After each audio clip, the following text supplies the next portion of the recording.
Bert out of the way because it's a quick one. We talked about Bert last week, where I went through his social media and realized he's like kind of becoming an influencer and smelling his own shit and taking himself a little too seriously lately. Boy, is he. Segura's doing some of that too. And then shame on me because this was a podcast. I think we used a clip from this podcast last week where he's listing all of his achievements. But I saw, I think Podcast Cringe is the YouTube channel, mention, they called it like the worst Kreischer appearance of all time. I watched the whole thing. I didn't think it was like that bad.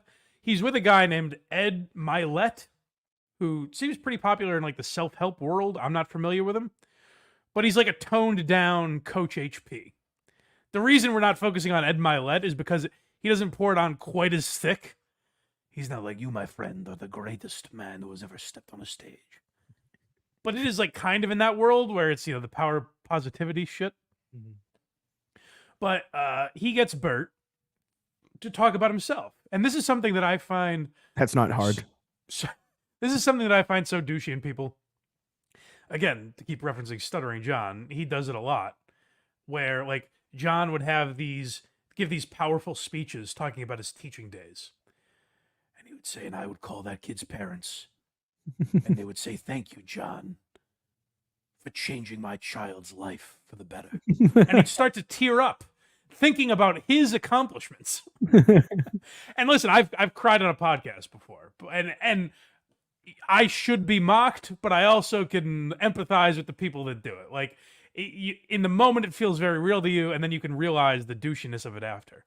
But to cry about yourself, like if you cry thinking about your relationship with a relative, or maybe like opportunities you fucked up in the past, like if you overcame a drug addiction, maybe I could see that. But Bert is just thinking like about how great he is and welling up on this podcast. It's wild. Do you know what a blessing it is that you have what you have? I kind of do. That sounds really crazy. Hold on. Right out of the gate. Actually, I am pretty great. I do appreciate him acknowledging that what he has isn't normal, I guess. Well, here's what I'll say. I actually heard, and this is why I like Bert more than what Segura has been doing. Oh, easily. And I like both. Like as comedians, I find them both funny, to be honest. Mm-hmm. I know a lot of people like hate him these days. I'm a fan of both guys. Bert is like literally like a top tier podcaster in my mind because he gets people on and gets them to say shit they normally won't. Well, so my thing with Bert is like on this podcast, one thing he does say, and it's why I only have one clip from this episode, because it is funny. And if Bert hasn't totally lost touch, he should know that this is mockable. He should know if you cry in a podcast, you're going to get your balls busted. Like it's a funny thing to happen. Right. So like the reason I put Bert in a different category than Tom is like Bert said, he talked about posting like, hey, I'm on a private jet and all that stuff.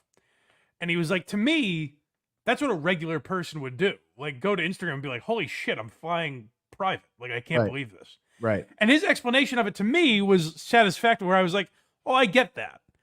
Whereas Tom is like scolding the audience and like giving them a life lesson. Like, hey, you should, pick yourself up by your bootstraps and you could have what I have. It's a weird angle Tom has taken. Whereas Bert seems like a regular guy who is now rich, It's like if you didn't, meet Joe Rogan, I don't think you're flying fucking first class. But, Tom, I found Segura before I knew any Rogan connection, and I found him funny. Like I think he's very funny. I don't like his preachy shit. No, it's weird. It's weird, but I don't think Bert has that as much. But what is strange is the clip you're about to hear, where he's just talking about himself and how much, I guess, he'll miss himself. Do you know what a blessing it is that you have what you have? I kind of do. That sounds really crazy, but I have in the moment on stage thought, this is really cool. You get to take people out of their memory, out of their thoughts for a second, and you get to get them to be present and laugh. Mm-hmm. And I've said this before, if I can leave anything, I would my legacy. I would love for it. I'll get emotional. This could go south real quick. I get emotional thinking about this. Maybe just a couple times if people when I'm gone.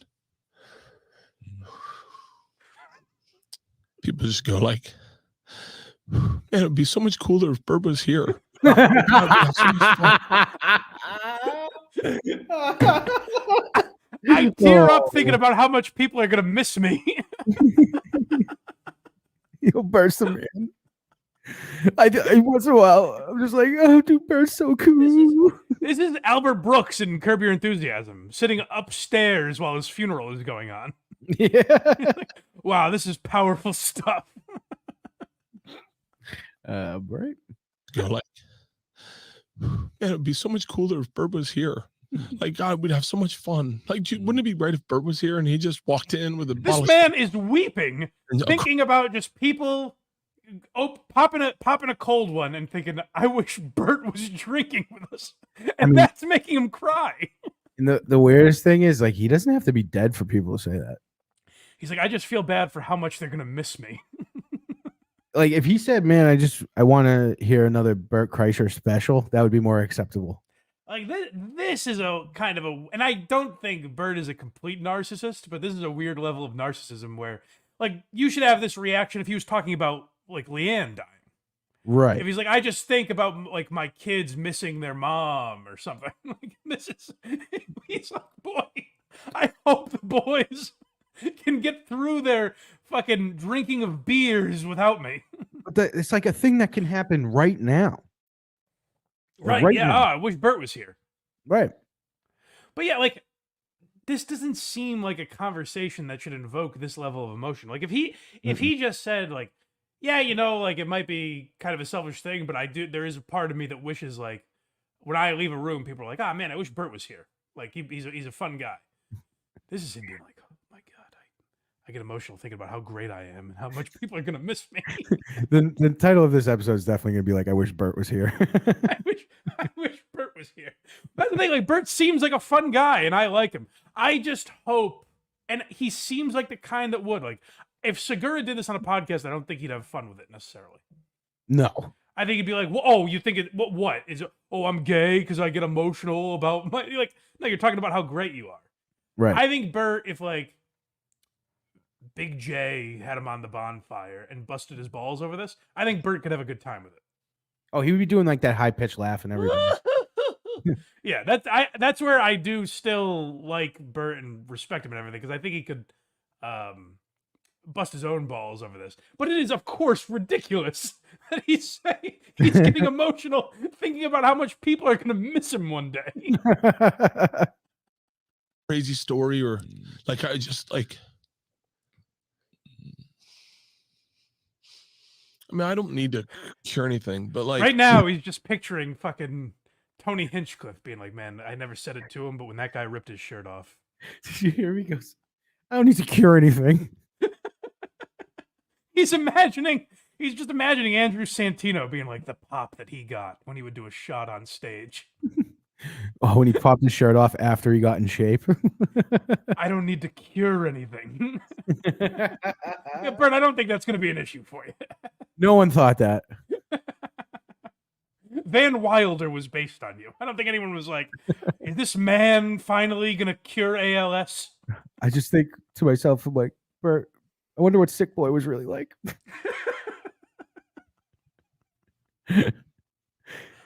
What? Are they going to do fully loaded benefit without you? I think it'd do a benefit like Patrice. I just imagine people gathering around and thinking, you know, the critics were too tough on the Machine movie. It Had its moments. It was underrated. Luke Skywalker's my dad. If he was talking about his wife, I don't think we'd be playing this clip. Not at all, because it's not just a man crying that's funny. It's a man crying about the heights of his greatness. I mean, I don't need to cure anything, but like, just for people to go like, God, man, I wish he was here. That would be so fun. Like, just You're alive, Bert. people can think You are here right now. You know when your friends call you and like, dude, what are you up to? That's them doing that. His greatest wish is that when he dies, people are like, I wish he wasn't dead. They will, Bert. Don't worry. After I'm dead, I hope I'm invited to every Christmas party that there ever was. We're one step away from having an alive funeral. Oh Bert yeah, Kreischer. he's so we got- can see everyone's reaction. yeah. like- Ari Shafir being like, "I never should have drugged that guy. I stepped over the line." I should have drugged him harder. Like a solid 100 people to just be like, man, can you imagine if Bert was here? Like that energy. I think it's that energy is what defines me. It's what I've always wanted. Bert, you sell out baseball stadiums. No shit. Literally, people are buying tickets. I imagine if Bert was there on the stage. I just want after I'm gone, just the crowd in Toledo just be like, man, I wish Bert was here, dude. That's very weird to me as someone that doesn't have a particular amount of confidence to get emotional thinking about yourself. You know what I mean? Like, that's the weird angle of this is like, God, I hope people realize all the great things I've done. For as a kid is I wanted I wanted people to like miss me. And like I noticed It's like if Jim Valvano's speech was just "Don't forget me." That's like Not never give up. Never forget Jim Valvano. this is like a straight up narcissistic thought. It's weird. Now, again, I think Bert would admit that, but I hope he does because it is. Yes. at a certain point, like if I left the room, no one cared. And if I wasn't there, no one was like, where's Bert? I feel like I'm just building to hopefully get it to the place where people go like, God, man, you're like, yeah, wouldn't it be cool if Bert was here? I know my daughters will What, say just all the time? Do people have to think that always?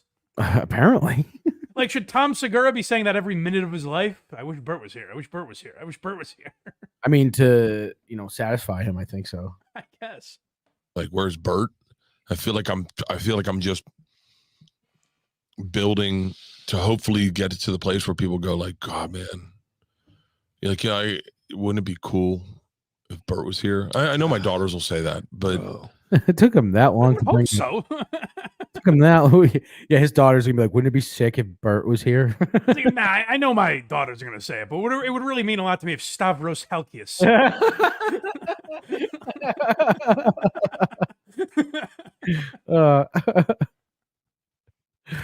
That was the end of bizarre. that? Yeah, that's bizarre. It's very bizarre. Like I just hope, as a fan of both of those guys, I hope we're not losing them. I think Tom we probably lost, but I think Bert is more savable. He's a little more grounded. Like some comedian will have him on their podcast, find that clip and play that for him. I would think, right? he seems like he can still like Tom comes across as someone that just can't take a joke anymore. He can't have fun with it. Right. Like we played that clip on WATS a couple weeks ago now of Tom like mocking, I don't know, doing like a day in the life of Tom Segura and just talking about how great the things were, but there were no jokes. Yeah. It was just like, here I am, pretty great, right, guys? He wanted to be on MTV Cribs so bad. Yeah, okay, cool, Tom. Great. Sweet. But that's the thing is like, I'm sure there are, I was gonna say no one's jealous of you. Certainly there are people jealous, but like the detractors of Tom Segura are saying like, yeah, man, just make a joke. His specials are still funny. Get back to the funnies. Yeah, his special was fun. I was glad to not see a turn to like preaching in his special. That was the one good thing I liked in his special. He comes across with like Kevin Hart energy on his specials. Yeah. Don't need that. No. But yeah, hopefully Bert's able to joke about that a little. I think even later he laughs about it a little bit. But and he's also, to be fair, he's in this environment of like a self-help guy pumping your tires. It's like we talked about with Schaub and Coach HP. It's like if someone's being that positive, I think eventually you just get swept up into it and like, I guess I am pretty great now that you mention it. You know, I am the man. You're right. His ego is just a critical mass. Yeah, he's just always being talked to by like people with supportive mom energy.